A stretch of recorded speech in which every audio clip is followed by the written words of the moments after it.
कहा था कि हमारे जो कौम का नौजवान तबका है, हम लोग चूंकि मुसलमान हैं और कलमा हमने हुजूर मोहम्मदुर रसूलुल्लाह सल्लल्लाहु अलैहि वसल्लम का पढ़ा है, और जब कलमा हमने पढ़ लिया तो अब हमारी जिंदगी ये होनी चाहिए कि नबी के गुलामी में गुजरे, इसके अलावा कोई चारा नहीं। नाम ही नाम है, जो कुछ है हकीकत के सिवा, रास्ता कोई नहीं उनकी शरीयत के सिवा।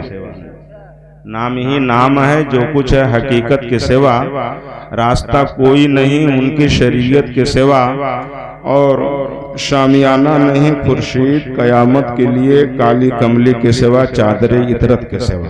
हाँ, ये जलसा है, और हमें चाहिए कि हम और आप अल्लाह उसके रसूल की बात को ध्यान से सुने, वरना एक दौर तो हम लोगों ने देखा अपनी उम्र में, इस छोटी सी, जिसको हम लोग अपनी जबान में लॉकडाउन कहते हैं, उसने दिखा दिया कि न हमारी कोई ताकत, न कोई जलसा, और न नमाज, और न कोई दीनी काम, कुछ नहीं, सारी चीजें बंद।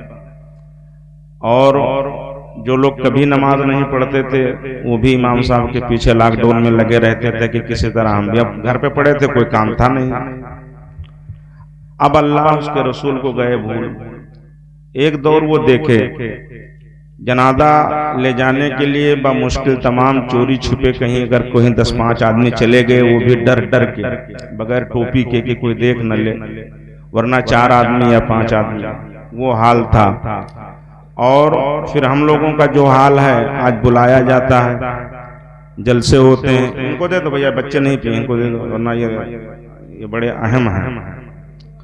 तो आज हमें और आपको बुलाया जाता है, जलसे में बिठाया जाता है। आज हमारे कौम का नौजवान जितना अपने मजहब का मजाक उड़ाता है, शायद किसी कौम ने उड़ाया हो, शायद किसी कौम ने उड़ाया हो। हमने खुद इसको हमने ये प्लाट खुद तैयार किया है, ये माहौल हम लोगों ने खुद बनाया है। आज हमारी आपकी बेकसी और मजबूरी का हाल ये है कि हमारे घर में अगर किसी का इंतकाल हो जाए तो एक खत्म कुरान शरीफ घर में कोई पढ़ने वाला नहीं होता है।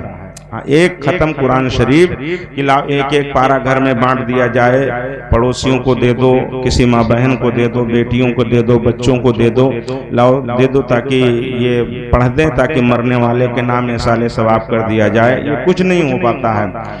और कुछ थोड़ा बहुत कलमा दुरूद शरीफ है, वरना आप बाहर जाके शहरों में देखें कि जो लोग पढ़ा लिखा तबका है, उनके यहाँ घरों से जब जनाजे निकलते हैं तो हजरत इतनी बड़ी बड़ी लिस्ट होती है, उसको कहते कहते जबान थक जाए।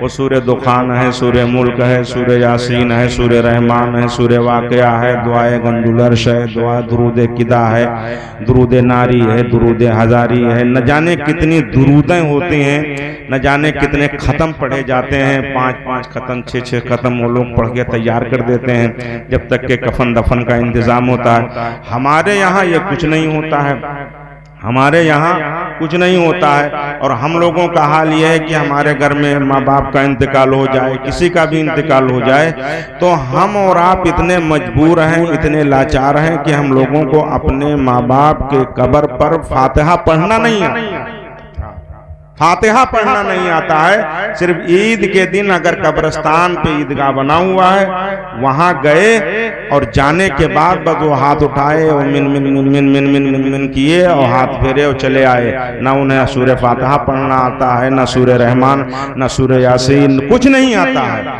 और ये तो बड़ी बात हो गई, हमारे आपके बाप का इंतकाल हो जाए, घर में किसी बाल बच्चे का इंतकाल हो जाए, तो हम और आप ऐसे नियत बांधे सिर्फ खड़े रहते हैं, बच्चा हमसे कुछ पढ़ा नहीं जाता है, कुछ नहीं पढ़ा जाता है। जो कौम का नौजवान, जो औलाद अपने बाप के जनाजे पे सना और दुरूद शरीफ, दुरूद इब्राहिमी और दुआए मैयत ना पढ़ सके, उस कौम को कौन समझाएगा? ये मौलवी समझाएगा। हम लोग तो वैसे बदनाम है कि ज़कात फितरा खाते हैं, ये क्या हमें बताएंगे? तो जो कौम की ये हालत हो कि अगर सना और दुरूद इब्राहिमी और दुआए मैयत अगर एक पर्चे पे लिखा जाए तो बमुश्किल तमाम 6-7 लाइन बनेगी, बस, इससे ज्यादा नहीं। और उतना अगर आदमी चाहे तो 1 से 2 दिन 3 दिन में याद कर ले और वो पढ़ सकता है। लेकिन कभी हमने गौर नहीं किया इस पे कि और हम हैं मुसलमान, हम हैं मुसलमान। आज हमारा आपका बिल्कुल जनाजा उठने की तैयारी है, अभी भी हमें होश नहीं है। पानी सर से ऊपर बहने लगा है, सैलाब आने की तैयारी है, बांध टूट चुका है, फिर भी हमें होश नहीं है कि हम घर के दीवार के सामने एक छोटी से मुंडेरी ही खड़ी कर दें ताकि ये थोड़ी बहुत छींटे ना आए। जब आएगा तब आएगा, देखा जाएगा। लेकिन कुछ तो अपने बचाव के लिए रास्ता करें, वो भी नहीं है। और हमारे यहाँ क्या बाकी बचा है? बेहयाई, हरामखोरी, शराबखोरी, झूठ, बेईमानी, गबन, किसी के नाजायज हक को हड़प कर लेना, जमीन दबा लेना, अय्याशी।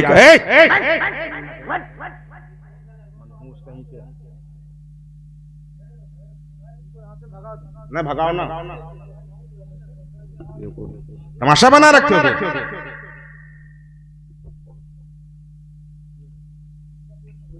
हमारे यहाँ जो कुछ बचा है वो सिर्फ और सिर्फ ये रह गया। आज देख लें लिस्ट उठा करके, हम लोग अपने घर की हिफाजत नहीं कर सकते। तकरीर क्या सुनेंगे? जो नौजवान अपने बहन बेटियों की हिफाजत ना कर सके उसको डूब के मर। तकरीरें सुनते हैं आप सुनते हैं कि ये कुरान, ये उलमा बेवकूफ है। हम आपके सामने 2-4 की तरह साबित करते हैं। अल्लाह रब्बुल इज्जत अपने पाक कलाम में इरशाद फरमाता है, इल्मु अन्नमल हयातुद दुनिया लईबुन व लहवुन व ज़ीनतुन व तफाखुरुन बैनकुम व तकासुरुन अम्वालि वल औलाद। सूरह हदीद की आयत मुकद्दसा है। परवरदिगार फरमाता है, जब इस आयत मुकद्दसा पर हजरत इमाम राज़ी रहमतुल्लाह ताला अलैह पहुंचे तो उन्होंने कलम तोड़ दिया और कहा अब हम इस पर लिखें तो कौन सी तफसीर? इमाम राज़ी जैसी शख्सियत, आपने सुना होगा वो वाकया उनका कि आपने जब आपके दुनिया से जाने का वक्त करीब आया, आपने ये करामत सुनी होगी उलमा के ज़बानी। शैतान आ गया और कहने लगा कि आप अल्लाह को एक मानते हैं या दो? आपने कहा एक, कहा दलील दो। दलील दिया, फौरन काट दिया, फौरन उसने काट दिया। यहां तक कि आपने इमाम राज़ी जैसी शख्सियत ने 359 दलीलें पेश फरमाई कि अल्लाह एक है, वहदहू ला शरीक। एक दलील बची थी। ऐसे आलम में जब देखा कि अब तो इस पूरी जिंदगी वो दीन की खिदमत की, पूरी जिंदगी किताबें लिखे, दीन की खिदमत की है, बच्चे पढ़ाए, बड़े बड़े जबरदस्त मुज्तहिद मुहद्दिस तैयार किए, आंखों में आंसू आ गए। रब मेरे मौला मुझसे कौन सी खता हुई है? मुर्शिद की याद आई। फौरन नजमुद्दीन कुबरा ने कहा, मेरे प्यारे तुम्हें घबराने की जरूरत नहीं है, तुम कह दो मैं बगैर दलील के अल्लाह को एक वाह वाह वाह, नारे तकबीर, नारे रिसालत, वाह वाह वाह, बहुत खूब। जैसे ये कहा पीर की मदद आई। वलमा बेवकूफ, ये वलमा हैं, हमारे वलमा लिख गए। ये वलमा जब तक के हैं तो हमारी जिंदगी सलामत है, वरना हमारी जिंदगी डोंगर पहाड़ की तरह होती, कोई पूछने वाला ना होता। आज हमारे घरों में अगर फातहा हो रही है, हमारे घरों में मरने के बाद कुरान खानी हो रही है, ये वलमा की देन है। हमारे माँ बाप के जनाजे पे जनाजे की दुआ पढ़ी जा रही है, ये वलमा की देन है। हमारे बच्चों को अगर कोई दीन की तालीम सिखा रहा है, ये वलमा की देन है। हमने इस तालीम को खैराती खुद बनाया, हमने इस तालीम को खुद खैराती तालीम बनाया। जिस तालीम से हमें कोई भला ना हो, सिर्फ दुनियावी मुनाफा हो, उसके लिए आप इतनी मेहनतें करते हैं। हम थोड़ी कर रहे हैं, आप पढ़ाएं, बेहतरीन डॉक्टर बनाएं, बेहतरीन आप टीचर बनाएं, पढ़ाएं, आला से आला तालीम दिलाएं, लेकिन साथ साथ उस बच्चे को अल्लाह उसके रसूल का वफादार भी बनाए। कम से कम इतना तो पढ़ा दे। जरूरी है डॉक्टर बनाया जाए, जरूरी है वकील बनाया जाए, दौरे हाजिर में जरूरी है कि हम अपने बच्चे को टीचर बनाएं, जरूरी है कि हम उसे पढ़ा लिखा कर इतना होशियार कर दें कि वो बेहतरीन सर्जन बने। इसलिए कि खुदा ना करे कभी कोई हंगामी सूरत पैदा हो जाए तो हमारे लिए, उसके लिए जरूरी है कि हमारे कौम का बच्चा हो कोई। आज हमारे समाज में अभी तक, अब तो खैर धीरे धीरे ये बात होने लगी है, वरना अभी तक बहुत सारे गांव हैं जो चारपाई ही पे जनाजा जाता है। रबीउल अव्वल शरीफ में डीजे बजाने के लिए 1-1 लाख का चंदा होता है, 1-1 लाख का, जिसका कोई मतलब नहीं, ना उसका सवाब आप यहाँ पाएंगे और ना आखिरत में पाएंगे, उसका कोई मतलब ही नहीं शरीयत में। चाहे जितना बड़ा डीजे बना ले, चाहे जितना आप खेल कूद करें, उसका कोई, उसकी हैसियत ही नहीं।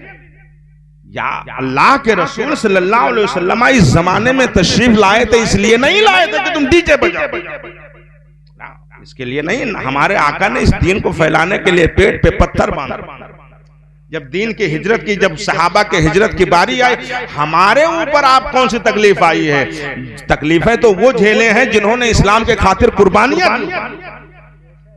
खुद हमारे आका हुजूर मोहम्मदुर रसूलुल्लाह सल्लल्लाहु ताला अलैहि वसल्लम की सगी बेटी सैयदा ज़ैनब रज़ी अल्लाह ताला अर्दा अन्हा जब मक्के से चली हैं, अब तारीख के हम उसकी एक झलक दे रहे हैं आपको। जब मक्के से आप रवाना हुई, रसूलुल्लाह मदीना शरीफ हजरत आ गए थे, हजरत उमर भी आ गए थे, अबू बकर सिद्दीक भी आ गए थे, दीगर सहाबा भी आ गए थे, और ये हो गया था कि जो ईमान वाले हैं जिनको अब आना है वो मदीना शरीफ आए।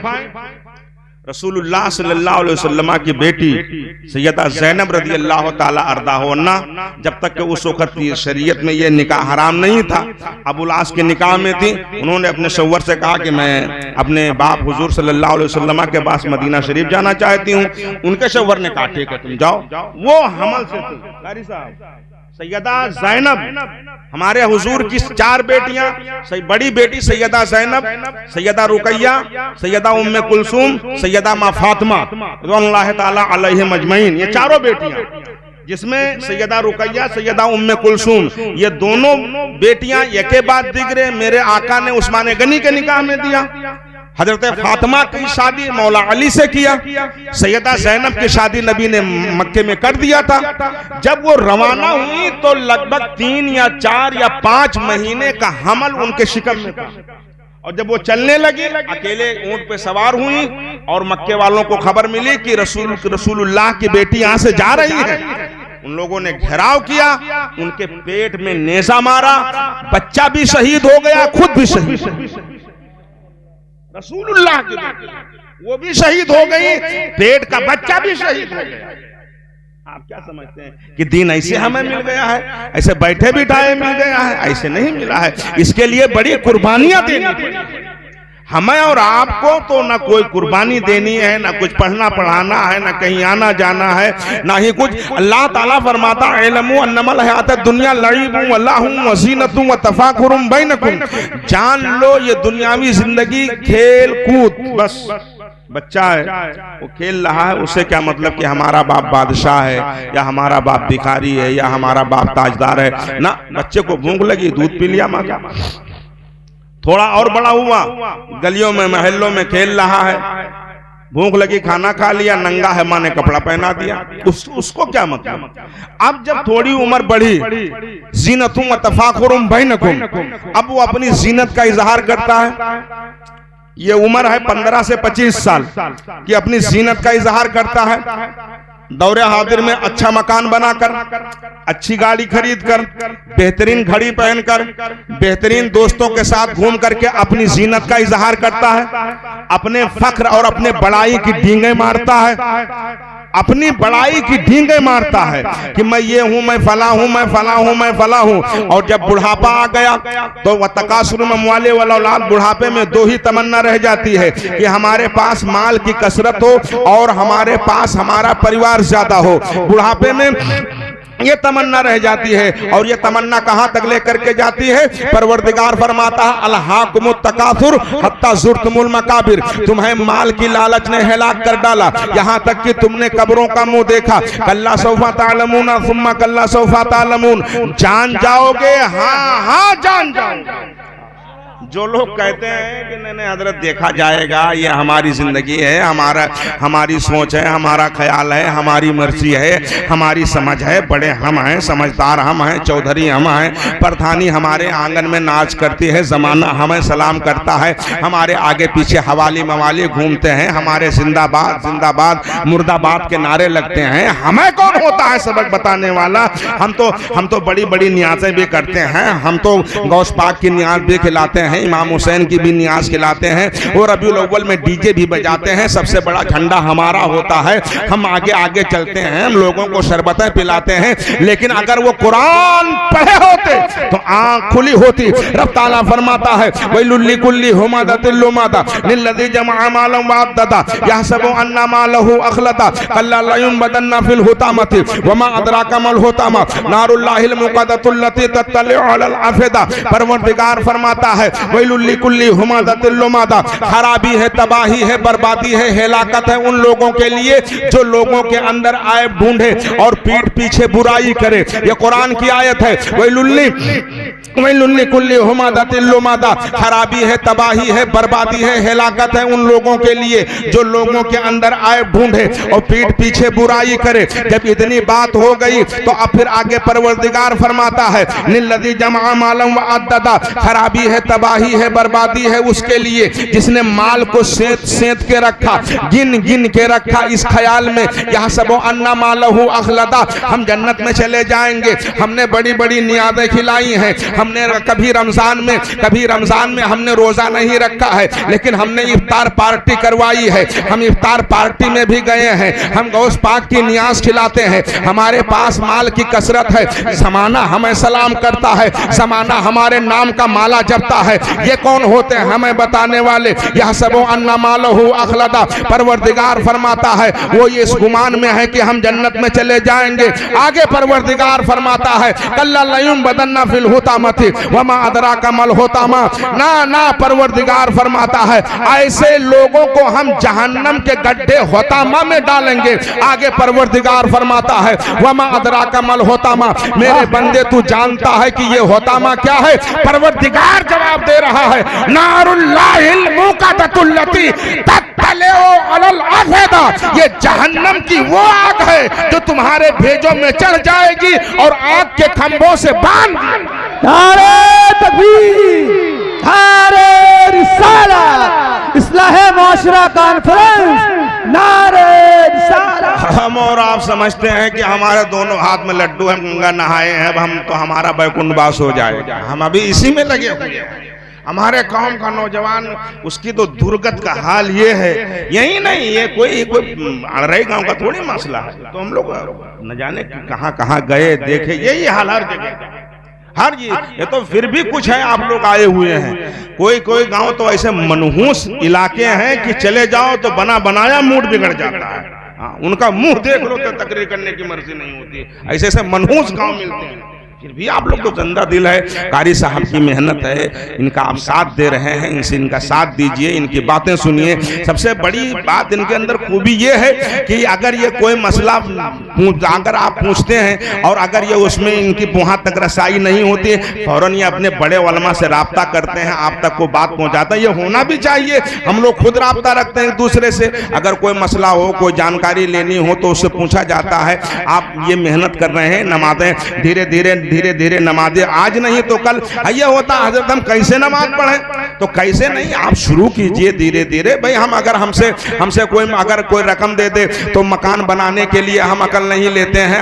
हमारे पास सारी अकल है, मकान बनाने की अकल है, जमीन खरीदने की, चाहे जैसे बेईमानी करनी हो, बैनामा करना हो, भाई का हलफ मारना हो, बहनों का हक दबा लेना हो, बाप को गालियां देना हो। हालांकि रब ताला अपने पाक कलाम सूरे बनी इसराइल में हाजी साहब रब ताला फरमाता है कि जब माँ बाप का एहतराम का हाल यह है कमा रब बयानी सगीरा, जब वो बुढ़ापे में पहुंच जाए तो तुम उनकी ऐसे खिदमत करो जैसे तुम्हें उन्होंने बचपन में पाला है।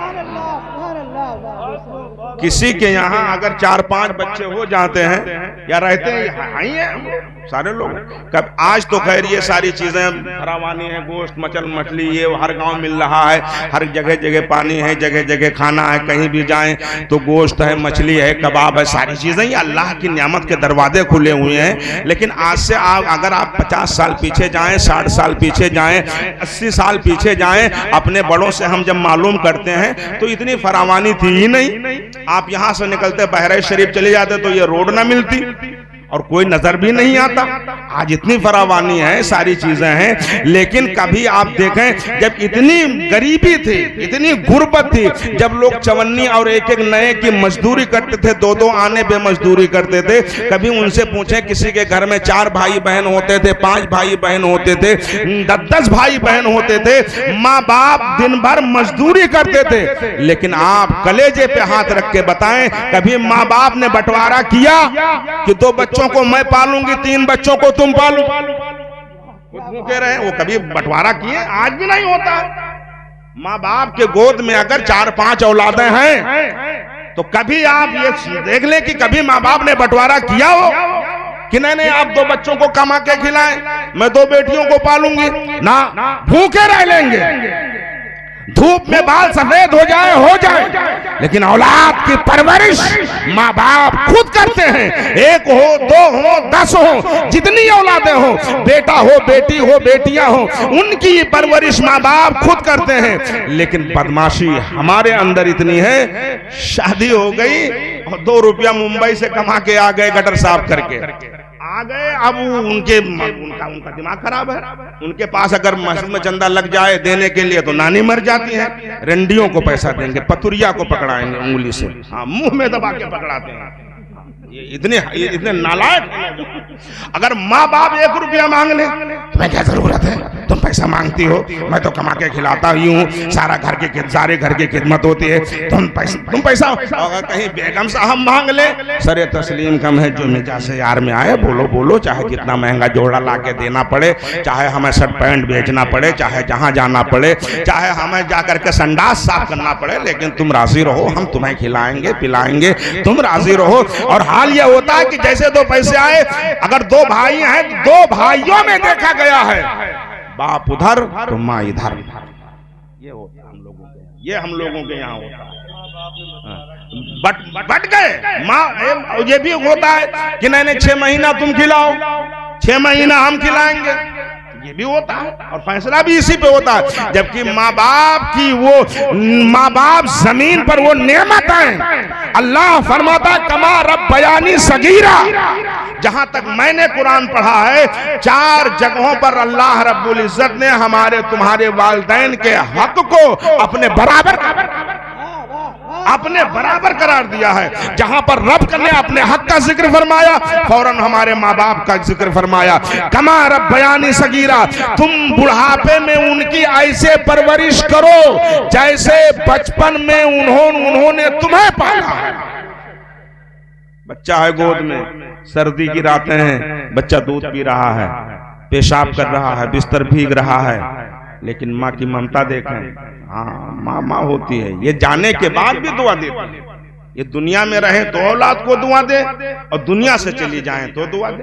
सरकार की हदीस है, आला हजरत सरकार ने बड़ी लंबी से बहस की है फतावा रज़विया शरीफ में कि हमारे आपके माँ बाप जब दुनिया से चले जाते हैं, सुन लें तर्जमानी हदीस की, कि जब दुनिया से चले जाते हैं उन्हें दफन कर दिया जाता है, तो माँ बाप अपनी औलाद के लिए कितने मुखलिस होते हैं वो सुने। जब उन्हें दफन कर दिया जाता है और जब कभी बेटा कब्रिस्तान के करीब जाता है, अल्लाह के रसूल गैबना पैगंबर सल्लल्लाहु ताला अलैहि वसल्लम फरमाते हैं कि जब माँ बाप की औलाद उस कब्रिस्तान से गुजरती है जहां पर वालिदैन की कब्रें होती हैं, वालिद हो या वालदा हो या वालिदैन या वालिद वालदा दोनों हो, अगर वहां से जब औलाद गुजरती है, अभी उसने कुछ पढ़ा नहीं है, सलाम नहीं किया है। औलाद सिर्फ माँ बाप के कब्र की तरफ जा रही है। अल्लाह के रसूल सल्लल्लाहु ताला अलैहि वसल्लम फरमाते हैं, जैसे औलाद कब्रिस्तान के करीब पहुंचती है, माँ बाप की रूहें कब्र में उठकर बैठ जाती हैं। माँ बाप की रूहें अपनी अपनी कब्रों में उड़कर बैठ जाती हैं और दोनों एक दूसरे से कहती हैं, देखो मेरा बेटा आ रहा है, मेरा बेटा आ रहा है, मेरा बेटा आ रहा है। पैगंबर सल्लल्लाहु ताला अलैहि वसल्लम फरमाते हैं कि औलाद जाए, कुछ कहे या ना कहे, कुछ पढ़े या ना पढ़े, कोई तिलावत करे या ना करे, जैसे दुनिया में सलाम करता था ऐसे माँ बाप के कब्र पर खड़े होकर के वो सरहाने या पैतानी ऐसे खड़े होकर सलाम कर ले तो माँ बाप की रूहें कब्र में रहकर जवाब देती हैं, औलाद के हक में दुआए खैर किया करती हैं। सुभान अल्लाह, वाह वाह वाह वाह, बहुत अच्छा, माशाअल्लाह, बहुत। माँ बाप को बांटा हमने है, इसीलिए हम लोग खुद बटे हुए हैं, ना कोई मोहब्बत है ना कोई खुलूस है। अब गांव में ये होता किसी के दरवाजे पे कोई चला जाए तो उसको बुरी नजर से देखा जाए, कोई जल्दी किसी के दरवाजे पे जाना का पसंद नहीं करता है। वो हमने खुद माहौल बनाया, हमने अपने घरों की हिफाजत नहीं की। आज जो कुछ हम जमाने में नंगे हैं, सर उठाने के काबिल नहीं, कहीं मुंह दिखाने के काबिल नहीं हम लोग कि अब मुंह उठा करके किसी के सामने बात कर लें। हमने खुद वो माहौल बनाया है। जो नौजवान अपने घर की हिफाजत न कर सके बदमाशों से, फिर वो जिंदगी कोई जिंदगी नहीं, इससे बेहतर है तुम वो जहर खा ले मर जाए, मर जाना, जिंदा रहने जो हिफाजत ना कर सके। सिर्फ हम और आप यही रह गए कि हम नाच देखें, माँ बाप को नचाएं। हम भूल गए कुरान और हदीस। अल्लाह रब्बुल इज्जत अपने पाक कलाम में फरमाता है, मेरे बंदे तू गौर कर, हमने तुझे इन नेमतों से नवाजा है, सारी चीजों पे अख्तियार उसका है। तबारकल्लज़ी बियदिहिल मुल्क व हुवा अला कुल्ली शैइन कदीर। बड़ी बाबरकत है वो जात जिसके दस्ते कुदरत में बादशाही है, राज उसका है, बादशाही उसकी है, मालिक। ये हाथ के नाखून है, अगर इसको 10-15 दिन में ना काटा जाए तो ये बढ़ने लगते हैं। इन नाखूनों पे हमारा जोर नहीं है कि हम इन्हें बढ़ने से रोक लें। किस चीज पे हमारा? ये बाल हैं सर के, चेहरे के, ये बढ़ने लगते हैं, 10-15 दिन हो जाए ना सही कराया जाए तो अजीब सूरत लगने लगते हैं। हम और आप चाहें कि इन नाखूनों को बढ़ने से रोक ले, नहीं रोक सकते। हम और आप चाहें कि ये बाल बढ़ने से रोक ले, नहीं रोक सकते हैं। हम चाहें कि हमें नींद ना आए, हो ही नहीं सकता है। उसकी मर्जी है नींद आ रही है, उसकी मर्जी है भूख लग रही है, उसकी मर्जी है हमें रोजी मिल रही है, वो हमें सुलाता है, वो हमें जगाता है। उसने आसमान का शामियाना लगा दिया है, जमीन का बिछौना बिछा दिया है।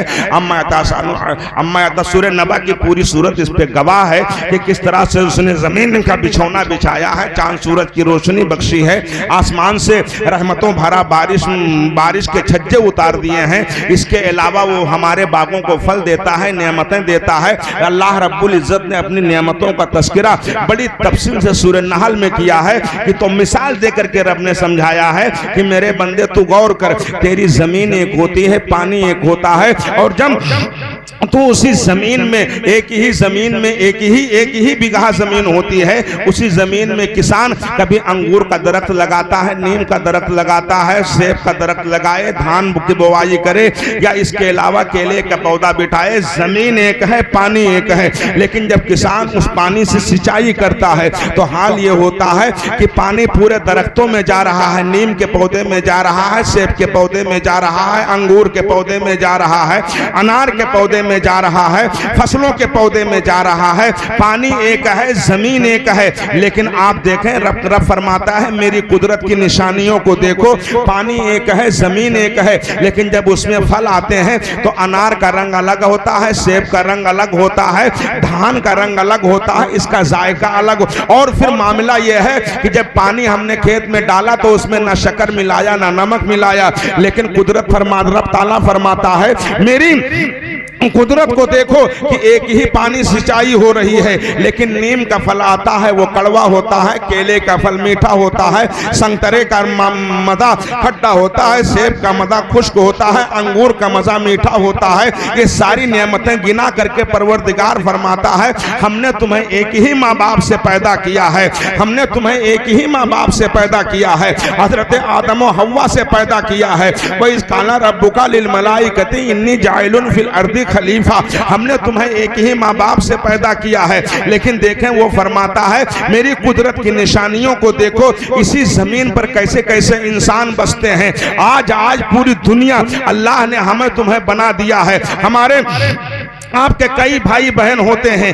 एक ही माँ की गोद से बहन की पैदाइश होती है, भाई की भी पैदाइश होती है, दो बच्चे होते हैं, दो बेटियां होती हैं, लेकिन बहन का नक्शा अलग होता है, भाई का नक्शा अलग होता है, कहीं तो ही सूरत मिलती रहती है। वो एक हमारा आपका वहम है। लेकिन आप देखें बनाने वाला परवरदिगार कितना बड़ा वहदहू ला शरीक है। कभी हम उसकी नेमतों को देखें। आज हमसे और आपसे दस्तखत भी लिया जाता है, किसी भी कोर्ट कचहरी में चले जाएं, चाहे बैंक में जाएं, चाहे नगर पालिका में जाएं, चाहे कहीं, चाहे पासपोर्ट बनवाने जाएं, चाहे आधार बनवाने जाएं, राशन लेने जाएं, कहीं भी जाएं, अगर दस्तखत करना नहीं जानते हो या जानते भी हो, दस्तखत भी करो अंगूठा भी लगाओ, दस्तखत भी करो अंगूठा भी लगाओ। क्यों? इसलिए कि अंगूठा लगाना अब शर्त करार दे दिया गया है। अंगूठा भी लगाओ या उंगलियों के निशान को रखो, तब जाकर के हमारा आपका अकाउंट खुलेगा। आखिर इसमें राज क्या है? लेकिन बनाने वाला परवरदिगार कितना लाजवाब है,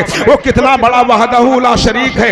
हजरत आदम से लेकर के आज तक जितने इंसान पैदा हुए, किसी के अंगूठे का निशान किसी दूसरे से मिल ही नहीं सकता।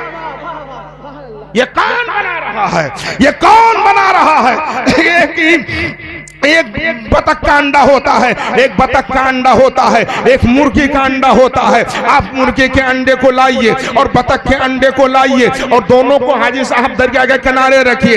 दरिया का पानी है या तालाब का पानी है, तालाब के पानी के किनारे मुर्गी के अंडे को रखिए, बतख के अंडे को रखिए और दोनों से जैसे बच्चे निकलेंगे, मुर्गी के अंडे से बच्चा निकलेगा, बतख के अंडे से जैसे बच्चा निकलेगा, तो मुर्गी का बच्चा जब अंडे से निकलेगा तो वो खुश्की की तरफ भागेगा और बतख का बच्चा जब निकलेगा तो वो पानी की तरफ भागेगा। ये कौन ज़हन दे रहा है? परवरदिगार फरमा रहा है ये तुम्हारा परवरदिगार है जो इस मुर्गी के चूजे को और बतख के बच्चे को ये ज़हन दे रहा है कि तेरा ठिकाना पानी है, तेरा ठिकाना खुश्की। वाह वाह वाह, नारे तकबीर, नारे रिसालत, उलमाए अहले सुन्नत, नारे तकबीर।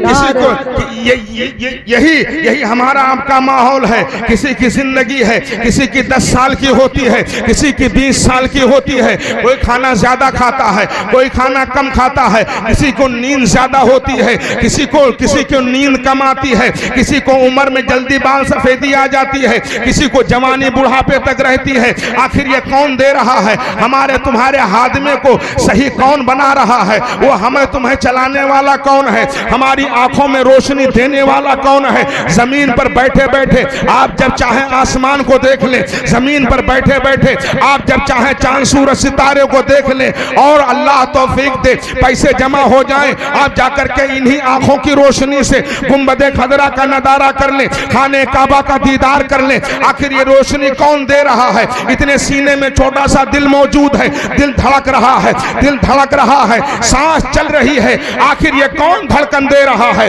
ये कौन हमें जगा रहा है? ये कौन हमें खिला रहा है? ये कौन हमें सुला रहा है? तो रब ताला जवाब दे रहा है, तबारकल्लज़ी बियदिहिल मुल्क व हुवा अला कुल्ली शैइन कदीर। बड़ी बाबरकत है वो जात जिसके दस्ते कुदरत में बादशाही है, राज उसका है, हुकूमत उसकी है, सारी बादशाही उसकी है। माँ के शिकम में अल्लाह ने उस नक्शे को सूरे मोमिनून में जिस तफसील से खींचा है, डॉक्टर दुनिया के हैरान परेशान है। 3 अंधेरियों में कौन परवरिश कर रहा है? माँ के शिकम में बच्चे को रोजी कौन दे रहा है? तकदीर कौन लिख रहा है? हम दुनिया में आ गए तो सोचते हैं अगर हम नहीं कमाएंगे तो हम माँ बाप को खिलाएंगे क्या? उनसे नाराज हो जाओ। रिस्क देने वाला परवरदिगार है, वो अपने बंदे को रिस्क, हम और आप सोते रहते हैं, वो रिस्क दे देता है फरिश्ता चला। रात भर नाच देखते हैं, नौटंकी देखते हैं, हरामखोरी करते हैं, अय्याशी करते हैं, चोरी करते हैं, शराब पीते हैं, जुआ खेलते हैं, बदमाशी करते हैं, लेकिन अल्लाह रब्बुल इज्जत वहदहू ला शरीक है, वो रहमान है, रहीम है, वो रहम करता है, तुम्हें मोहलत दे रहा है, तुम्हें थोड़ी छूट दे रहा है कि मेरे बंदे। हाँ, ये बात मैंने जो पहले उठाई थी कि जब मालदार जो ये होता है, ये काम करते से हम और आप सोचते हैं हमारी कोठी बन गई, हमारा बंगला बन गया, हमारे पास गाड़ी है, हमारे पास होता है और जमाना हमें सलाम कर रहा है, हमारे पास बड़ा परिवार है, हमारे जिंदाबाद मुर्दाबाद के नारे लगते हैं। तो ये ऐसे नहीं है, एक नहीं, अल्लाह ने 5 कसमें उठा करके रब ने बयान फरमाया। वलादियात दबहान फलमूरियात कदहन फलमुगीरात सुबहान फासरना बिही नकान फवसतना बिही जमाया। ऐसे नहीं है। जब कोई मुसलमान दुनिया में दिखावे के लिए हाजी साहब काम करे, दिखावे के लिए कि हमने मस्जिद में पंखा दे दिया, हमने मस्जिद में ये करवा दिया, हमने मदरसा बनवा दिया, तो हमारे बाप के नाम का बोर्ड लगा दो या हमारा बोर्ड लगा दो। तुमने दिया है, तुम्हारे देने से ज्यादा तुम्हारा परवरदिगार देख रहा है। नहनु अक़रबु इलैहि मिन हब्लिल वरीद, मेरे बंदे हम तेरी रगे जा से ज्यादा करीब।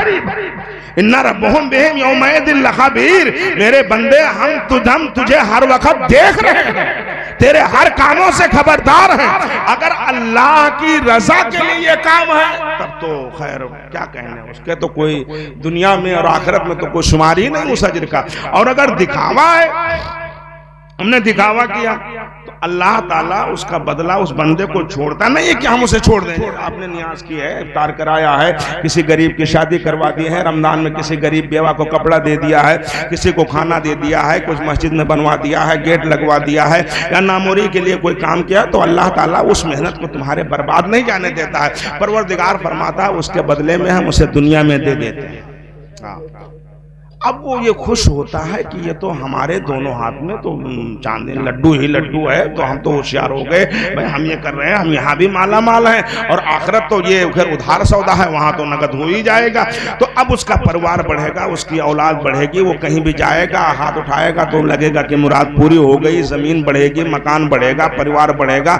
लेकिन ये जब सारी चीजें हो जाएंगी, जब दुनिया से जाएगा तो खाली लेकिन अल्लाह उसे दिखाएगा, दिखाएगा।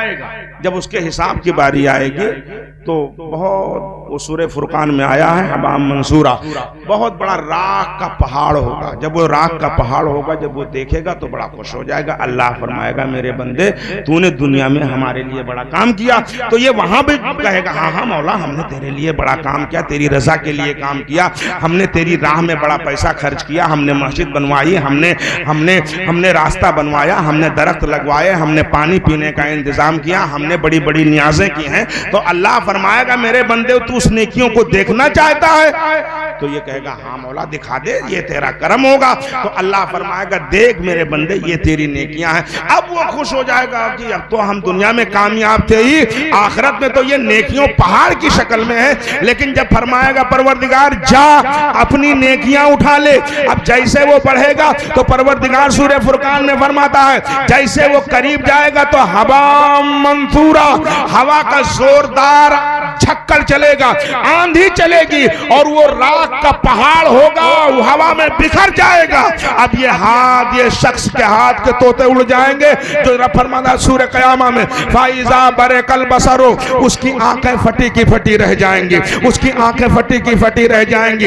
अब रब ताला फरमाएगा ले जाओ इसे जहन्नम में डाल दो। ये रब का हुक्म है और उसने खुद फरमाया है इन्नहु लक़ौलुन फ़स्ल वमा हुवा बिल हज़्ल। एक दो नहीं, वह समाई जाति रजे वल अर्दी जाति सदी। परवरदिगार फरमाता कसम है जब आसमान को खींच लिया जाए, वल अर्दी जाति सदी, कसम है जब जमीन को कूट करके चूरा बना दिया जाएगा। इन्नहु लक़ौलुन फ़स्ल, ये तुम्हारे रब का फैसला कुन हुक्म है, वमा हुआ बिल हज़्ल, और ये मजाक नहीं है, ये हुक्म। आप इस खुशफहमी में ना रहें कि हम और आप तीर मारे हुए हैं, हमारी आपकी जिंदगी तबाह हो चुकी है, ना हमारे पास कोई इल्म है, ना कोई हुनर है, और ना ही कुछ हमारे आपके पास कोई जौहर बचा है कि हम कुछ करके कमा के खा लें। बस यही रह गया है। हम लोग सोचते हैं कि हम लोग मुंबई बच्चों को भेज दें और वहाँ से ये कमा के आ जाएंगे। जो लोग मुंबई का जाते हैं और या जो हजरात जाते हैं, आप उनसे पूछें कि बेचारे कितनी मेहनत करते हैं मुंबई में जा कर के। कितनी जगह पे एक चटाई बस 1-1.5 फुट की होती है या बिछौनी, उसी को बिछा करके पूरे साल 6-6 महीने गुजर जाते हैं उसी पे सोते सोते। वो चड्डी बनियान में पूरी 5-6 महीने निकाल देते हैं बेचारे। बड़ी मेहनत से वहाँ पैसा कमाते हैं। ऐसे नहीं पैसा बम्बई को हमारा सगा बैठा है जो हमें दे दे। कितनी मेहनत से नौजवान कमाता है, लेकिन अब ये उसकी कदर नहीं करता है। और न हमारे पास कोई हुनर है कि हम बच्चों को पढ़ा लिखा दें, डॉक्टर बना दें, वकील बना दें, टीचर बना दें, कोई हुनर सिखा दें। दौरे हाजिर में कंप्यूटर का हुनर है, मोबाइल का हुनर है, या इसके अलावा और कोई कारीगरी सिखा दें, ताकि हमारा बच्चा उम्र के साथ बढ़ते बढ़ते वो कामयाब हो जाए। हजरत अमृतसर में बहुत बड़ी एक कॉलेज थी, अभी भी है, अब तो खैर वो माहौल खत्म हो गया, वरना आज से वहाँ 50 साल पहले बच्चों को पढ़ाया भी जाता था, उन्हें व्यापार भी सिखाया जाता था। कैसे व्यापार? जब शाम को स्कूल बंद होती तो स्कूल में शाम को टीचर उन बच्चों को माचिस की डिबिया देते कि इसे जाओ रोड पे लगा के बैठो और बेचो। अगर शाम तक तुम अगर 4 आने की माचिस बेच करके आ जाओगे तो कामयाब व्यापारी कहलाओगे। वो बड़े होकर व्यापारी बनते थे, बाकायदा व्यापार। गुजरात वगैरह आप जाकर के देख लें, उनके छोटे हमारे आपके ये बच्चे हैं, इनको तो कुछ नहीं आता है। हजरत वगैरह गए हैं, ये लोग देखे हैं कि उनके 10-10 साल के बच्चे, 15-15 साल के बच्चे जो हैं वो पढ़ने भी जाते हैं और पढ़ करके आते हैं और सीधे वो रेकड़ी निकालते हैं, ठेला केला भर लिए, सेब भर लिए और 1500 का माल लिए, गए बाजार में घूमे, शाम तक वो 3000 का बेच के आ जाए। हमारे बच्चे दिन भर घूमते हैं, झगड़ा करते हैं, पुलिस आती है, हम लोग उनको पैसा देते हैं। जब नहीं होता तो मुंबई से पेटीएम करके मंगवाते हैं। ये दिन भर झगड़ा करें तो गांव में दुश्मनी करावें और हम लोग कैसे झगड़ा कर लिया, कैसे। हमने अपने बच्चों को सिर्फ गाली देना सिखाया, तो उनको अदब सिखाया ही नहीं। आप दूसरे कौम के बच्चों को देख लें जाकर, उनके बच्चे देखो सुबह खुलता है। आप हमेशा गौर कर लें, कभी कहीं भी जाएं, अगर उनका इलाका है वहां क्या मिलेगा? स्कूल मिलेगा, बड़ी कॉलेजें मिलेंगी, बड़े बड़े वहाँ टीचर पढ़ाने वाले होंगे। हमारे यहाँ क्या मिलेगा? मुर्गी की दुकान, मछली की दुकान, अंडे की दुकान, कबाब की दुकान, खाने पीने चाय की दुकान। ये हमारे मोहल्ले में मिलेगा, पढ़ाई लिखाई उनके मोहल्ले में। हम अपने बच्चों को खुद वहां भेजते हैं, हम खुद भेजते हैं वहां, वो पढ़ते हैं, जो उनका माहौल है वो पढ़ाते हैं। हमने खुद ये सारे। अभी बताओ, ये जब बड़े होंगे तो ये क्या जानेंगे कि जनाजे में कौन सी दुआ पढ़ी जाती है, नमाज में कौन सी सूरत पढ़ी जाती है, तहियात कब पढ़ी जाती है, सना कब पढ़ा जाता है, सूरह फातिहा कब पढ़ी जाएगी। इनको क्या पता है बेचारों। ये जानते हैं कि हमारे माँ बाप मुसलमान थे, हम भी मुसलमान हैं, गाँव में मस्जिद बनी हुई है, हजरत इमाम साहब अजान देते हैं, बस हम ये जानते हैं। हमने मस्जिदों को गैर आबाद खुद किया है, हमने अपने दीन, हमने मदरसों से खुद दूरी बनाई। हमने उनको पहले झगड़े लड़ाई से बंद करने की कोशिश में थे। एक मदरसा तो 2 होना चाहिए, हमारे बच्चे वहां नहीं पढ़ेंगे। कुदरत का कुछ करना ऐसा हुआ, खुद ब खुद बंद हो गए मदरसा। अब हम लोग ऐसे वो माली के फूल की तरह लिए, बाबा लगवा लो ना चंदन, ना। अब ये हाल है, हम लोग वो चंदन कटोरी में लिए घूम रहे हैं। कोई हमारे ऐसे रहा तो वो दिन दूर नहीं है, कोई जनाजा पढ़ाने वाला नहीं मिलेगा। वो दिन दूर नहीं है कि वो कोई हमें और आपको कोई सीधी राह बताने वाला नहीं। हमारे घरों में कुरान खानी करने के लिए बच्चे नहीं मिले। आज मदरसे बंद हो गए हैं, ये तो थोड़े बहुत लड़के कहीं ना कहीं से मिल जाते हैं, किसी का इंतकाल हो जाता है तो कुरान खानी हो जाती है। 1-2 साल और आप रुके रहिए भाई, कब तक क्या हम यहाँ बैठे रहेंगे भाई? आप ना हमें इतना तनख्वाह दे सकेंगे ना इतना, तो धीरे धीरे हम भी सोचेंगे लाओ कोई धंधा करें, कोई व्यापार करें। जब मौलवी भी खत्म हो जाएंगे यहाँ से तो फिर ये होगा कि हम और आप कुरान खानी कराने के लिए तरसेंगे। हमारे कब्रिस्तान में अजान देने वाला कोई नहीं। हम खुद गौर करें, इस्लाम बड़ा कीमती मजहब है प्यारे। इस्लाम बड़ी मेहनत से फैला है। इस्लाम को फैलाने के लिए सहाबा ने अपनी जानें दी हैं। इसके लिए हमारे आका ने खुद तकलीफें उठाई हैं, न जाने कितनी मेहनत हुई है, कितनी मशक्कत की गई है इसको फैलाने के लिए। जब वक्त आ गया है, नदर के सामने बाप बेटे के सामने शहीद हो गया है। हजरत साद इब्ने रबी रदी अल्लाह ताला अर्दाहु अन्हु का वाकया सुने, ईमान दादा करें, फिर बात आगे बढ़े। हजरत साद इब्ने रबी रदी अल्लाह ताला अर्दाहु अन्हु ये रसूलुल्लाह सल्लल्लाहु अलैहि वसल्लम के बड़े चहीते सहाबी हैं। ये मदीना शरीफ में रहते थे। आज हाजी साहब जहां ये मस्जिद कुबा बनी हुई है, यहीं पर उनका घर था। तो सन 2 हिजरी में जंगे बदर हो गई। जंगे बदर में कुफारे मक्का ज्यादा मारे गए थे, मुशरिकीन मक्का, तो वहां कोहराम मचा हुआ था। अब वो वहां तो एक ही नारा था, हम खून का बदला खून, खून का बदला खून, वहां यही नारा था। अब जब साल गुजरा, सन 3000 हिजरी का जमाना आया, 3000 का लश्कर वो लोग तैयार कर लिए। सुने, जब 3000 का लश्कर तैयार हो गया, सरकार के चचा हजरत अब्बास रज़ी अल्लाह ताला अर्दाहु अन्हु या मदीना शरीफ में थे, वहां मक्का शरीफ में, उन्होंने एक खत लिखा खुफिया, और उन्होंने अपने गुलाम को दिया कि इस खत को ले जाओ रसूलुल्लाह ही को देना, किसी के हाथ में ये खत ना जाए वरना रात फाश हो जाए। ये वहां से चले और सीधे पहुंचे मदीना शरीफ। जब वहां पहुंचे तो देखा कि सहाबा नमाज पढ़ रहे थे। उन्होंने कहा कि सरकार कहाँ, हुजूर कहाँ? तो कहा कि नबी तो मस्जिद कुबा तशरीफ ले गए। तो कहा बस वो सीधे वहां चले गए। हमारे आका सल्लल्लाहु अलैहि वसल्लम जोहर की नमाज पढ़ा करके निकल रहे थे, साथ में साद इब्ने रबी थे। अब उन्होंने जब सरकार को देखा, सलाम किया और कहा या रसूल अल्लाह, ये आपके चचा ने खत दिया है। अब जैसे ही नबी ने खत लिया तो साद इब्ने रबी को नबी ने खत दिया, कहा साद इब्ने रबी ये खत को पढ़ो। जब उन्होंने खत को खोला तो उनके चेहरे का रंग उड़ गया। जब चेहरे का रंग उड़ गया तो मेरे आका ने फरमाया कि साद इब्ने रबी तुम्हारे घर में कोई है? तो कहा ना ना या रसूल अल्लाह कोई नहीं, आप तशरीफ ले चलें, ये हमारी किस्मत, हमारे नसीबे जाग गए। सुना है आप हर आशिक के घर तशरीफ लाते हैं, मेरे घर में भी हो जाए चरागा या रसूल अल्लाह, आप तशरीफ ले चलें, आप चलेंगे हमारी जिंदगी की बहारें हो जाएंगी। नबी तशरीफ ले गए, उन्होंने दरवाजा बंद किया। नबी ने फरमाया अब खत पढ़ो। जब खत को पढ़ा तो उसका मजमून यही था कि हजरत अब्बास ने लिखा था या रसूल अल्लाह आपने बचाव का इंतजाम कर लीजिए, मक्के वाले बहुत बड़ा लश्कर लेकर के आने वाले हैं और हमला करेंगे, मदीने की ईंट से ईंट बजा देंगे, आप तैयारी कर लें और किसी को यह राज ना फैले। नबी ने फरमाया कि साद इब्ने रबी इस खत को तुम जानो और मैं जानू, तीसरा कोई ना जाने। ये वादा हम और आप कलमा पढ़ करके सरकार से अपनी जिंदगी का वादा किए हैं ना, कितनी वादा खिलाफी करते हैं। ना नमाज है, ना रोजा है, ना माँ बाप की मोहब्बत है, ना बड़ों का एहतराम है, ना वलमा की खिदमत है, ना दीन से लगाओ।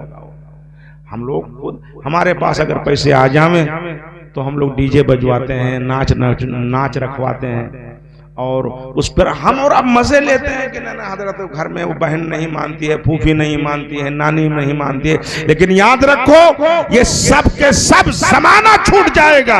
एक दिन आज जिनके नाम से हम दूर भागते हैं, जहां हमारा कोई साथी नहीं होगा, अंधेरा घर अकेली जान दम घुटता, दिल उगता था, खुदा को याद कर प्यारे, वो साथ आने वाली है जहां हमारा कोई नहीं होगा। उस अंधेरी कोठरी में रसूलुल्लाह बचाने, सरकार अपना जलवा दिखाने आ रहे हैं। नबी ने फरमाया मुझे वादा करो, उन्होंने वादा कर लिया। हाजी साहब जैसे सरकार घर से निकले, बस घर के अंदर से उनकी बीबी आ गई साद इब्ने रबी की, तो उन्होंने दरवाजा खोला और कहा कि ये बताओ कि तुम्हारे दरमियान और आका के दरमियान क्या बात हो रही थी? तो वो अरबी में बड़ी प्यारी बात है, वो गाली नहीं थी, वो बड़ी प्यारी बात थी। उन्होंने कहा तेरी माँ तुझ पे रोए, तुझे क्या जरूरत? उन्होंने नबी से वादा किया कि तीसरा कोई ना जाने। जैसे ये बात कही तो बीबी ने कहा कि आप मुझसे छुपा रहे हैं, मैंने सब सुन लिया है। बीबी ने कहा मैंने सब सुन लिया है। बस उन्होंने, हदीस शरीफ में आता है, उन्होंने अपने बीबी के सर के बाल को हाथ में लपेटा और लपेट करके घसीटते हुए सरकार की बारगाह में ले गए। और जब पहुंचे कहा या रसूल अल्लाह अब ये राज नहीं रहा, हमने वादा किया था, रात फाश हो गया है, अब आप जो हुक्म दे मैं इसके साथ करने को तैयार हूं। नबी ने मुस्कुराकर फरमाया साद से छोड़ दो, कुछ नहीं। उन्होंने छोड़ दिया। अब जो बात पॉइंट मौके की है वो सुनो। जंगे उहद हुई, 70 सहाबा शहीद हुए, खुद नबी भी जख्मी हुए और हज़रत अमीर हमदा भी शहीद हो गए, मुसाब इब्न उमर शहीद हो गए, बड़े बड़े अजिल्ला सहाबा शहीद हो गए। नबी ने फरमाया ज़ैद इब्न साबित, उबादा इब्न साबित से कि उबादा जा करके तुम साद इब्न रबी की लाश को तलाश करो, कहाँ है, जिंदों में तो नहीं है, जा करके शोहदा की लाशों में तलाश करो। और नबी ने फरमाया कि अगर वो जिंदा हो तो जहां मिले उनसे मेरा सलाम कहना।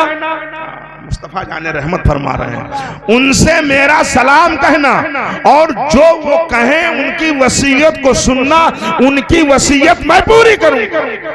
मालिक कौनैन है गो पास कुछ रखते नहीं, दो जहां की नियामत है उनके खाली हाथ में। आला हजरत सरकार फरमाते हैं, लबवा है आंखें बंद है फैली है झोलियां, कितने मदे की भीख तेरे पाक दर की है, मांगे हैं मांगे जाएंगे मुंह मांगे पाएंगे, सरकार में ना ला है ना हाजत अगर की है।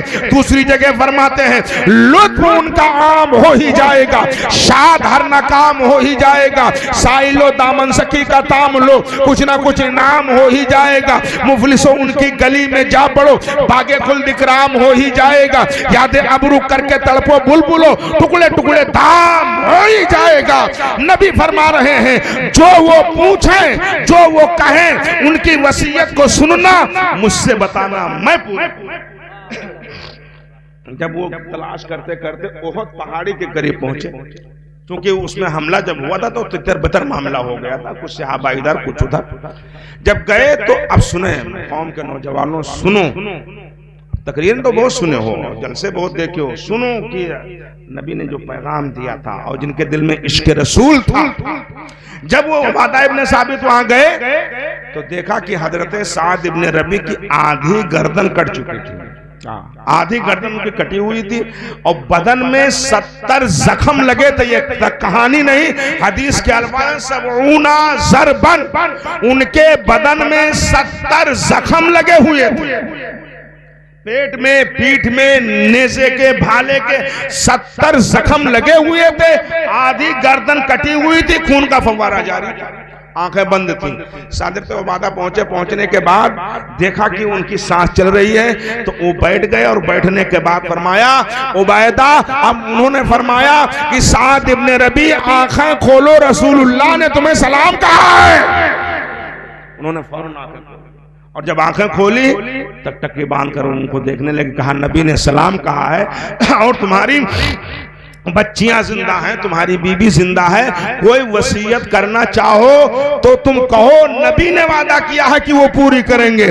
तो हजरत उबादा इब्न साबित ने, हजरत साद इब्न रबी ने टकटकी बांध करके देखा और देखने के बाद जो उन्होंने जवाब दिया था, आज तक वो अल्फाज हदीस में मौजूद है। उन्होंने देखा और देखने के बाद उन्होंने कहा कि ऐ उबादा सुनो, इस वक्त ना मुझे बच्चे याद आ रहे हैं, ना मुझे बीबी याद आ रही है, ना मुझे घर याद आ रहा है, न मुझे और किसी चीज की याद आ रही है। अगर नबी ने मुझसे मेरे लिए फरमाया है तो अब जब तुम जाना तो मेरे आका से मेरा सलाम कहना, और जब नबी सलाम का जवाब दे दे, जब मेरी खैरियत पूछें तो ये ना कहना कि यहाँ साद इब्न रबी खून में तड़प रहे हैं या जख्मों से चूर चूर हैं या इतने जख्म लगे हुए हैं, ये सब शिकायत ना करना।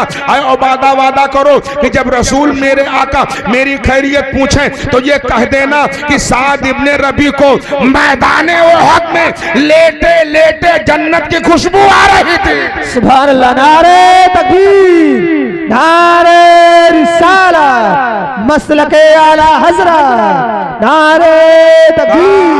हमारे अंदर शऊर पैदा हो जाता, मोहब्बत की निशानी पैदा हो जाती, अपने आका पर जिंदगी गुजारने का सलीका आ जाता। अगर आज हमारी पेशानी से मस्जिदें आबाद हो जाएं तो हम और आप सोचते हैं हमारी मस्जिदें आबाद हो रही हैं। आप देख लें हर कौम को वो अपने हर चीज को आबाद कर रहे हैं। आज हम और आप मुसलमान हैं लेकिन ना हमारी मस्जिदें आबाद हैं, ना हमें अजान देना आता है। परवरदिगार फरमा रहा है, एक दिन हमें तुम्हें अपने अमाल का हिसाब देना पड़ेगा। वो जो बचपन में शेर पढ़ा करते थे, छोड़कर जिंदगी का झमेला, जाएगा तू यहाँ से अकेला, पहनकर एक जोड़ा कफन का, तब जनाजे में सोना पड़ेगा। फर्श मखमल पे वो सोने वाले, कब्र में तुझको सोना पड़ेगा। अपने अमाल का जायजा ले वरना महशर में रोना पड़ेगा। अल्लाह ताला फरमा रहा है, मेरे बंदे तू तकब्बुर ना कर, तू गुरूर ना कर, हमने तुझे जिंदगी दिया है, हमने तुझे बंदगी दिया है। वो फरमा रहा है इदा दुल्दलतिल अर्दु दिलदालहा व अखरजतिल अर्दु अस्कालहा व क़ालल इंसानु मा लहा यौमइदिन तुहद्दिसु अखबारहा बिअन्ना रब्बका औहालहा। परवरदिगार फरमा रहा है जब ये जमीन हिलने लगे और अपने अपने अपने खजाने को बाहर निकाल के फेंक दे, इदा दुल्दलतिल अर्दु दिलदालहा, जब ये जमीन हिलने लगे, व अखरजतिल अर्दु अस्कालहा, और ये अपने खजाने को बाहर निकाल के फेंक दे, वकालल इंसानो मालहा, उस रोज सारे इंसान कहेंगे इस जमीन को क्या हो गया है। लेकिन तब होगा क्या? परवरदिगार फरमा रहा है यौमइज़िन तुहद्दिसु अखबारहा, ये जमीन खबरें बयान करेगी, ये जमीन गवाही देगी, ये जमीन खबरें बयान करेगी। ये जमीन कौन सी गवाही देगी? कारी साहब सुने, अल्लाह रब्बुल इज्जत का ये हुक्म है। परवरदिगार फरमा रहा है ये जमीन अल्लाह के यहाँ गवाही देगी, हमारे खिलाफ गवाही देगी। कैसी गवाही देगी? अगर इस जमीन पे हमने चोरी किया है, वो जमीन का हिस्सा हमारे खिलाफ गवाही देगा। अगर हमने किसी की जमीन थोड़ी सी भी दबा लिया है, वो जमीन का हिस्सा हमारे खिलाफ गवाही देगा। अगर इस जमीन पर हमने ज़िना किया है, वो जमीन का हिस्सा हमारे खिलाफ गवाही देगा। अगर इस जमीन पे हमने माँ बाप को सताया है, तो वो जमीन का हिस्सा हमारे खिलाफ गवाही देगा। अगर इस जमीन पे हमने शराब पिया है, वो जमीन का हिस्सा हमारे खिलाफ गवाही देगा। अगर इस जमीन पर हमने सूद का लेन देन किया है, वो जमीन का हिस्सा हमारे खिलाफ गवाही देगा। यौमइज़िन तुहद्दिसु अखबारहा, ये जमीन खबरें बयान करेगी। और किसके हुक्म से खबरें बयान करेगी? परवरदिगार फरमा रहा है बिअन्ना रब्बका औहालहा, अपने रब के हुक्म से ये जमीन खबरें बयान करेगी। जब ये खबरें बयान करेगी तो इस आयत की तफसीर में खलीफा मौलाए कायनात हजरत ख्वाजा हसन बसरी रज़ी अल्लाह ताला अर्ज़ाहु अन्ना फरमाते हैं कि जमीन की गवाही को अपने हक में, जब जमीन हमारे खिलाफ गवाही दे तो जमीन की गवाही को अपने हक में कर लो। कैसे?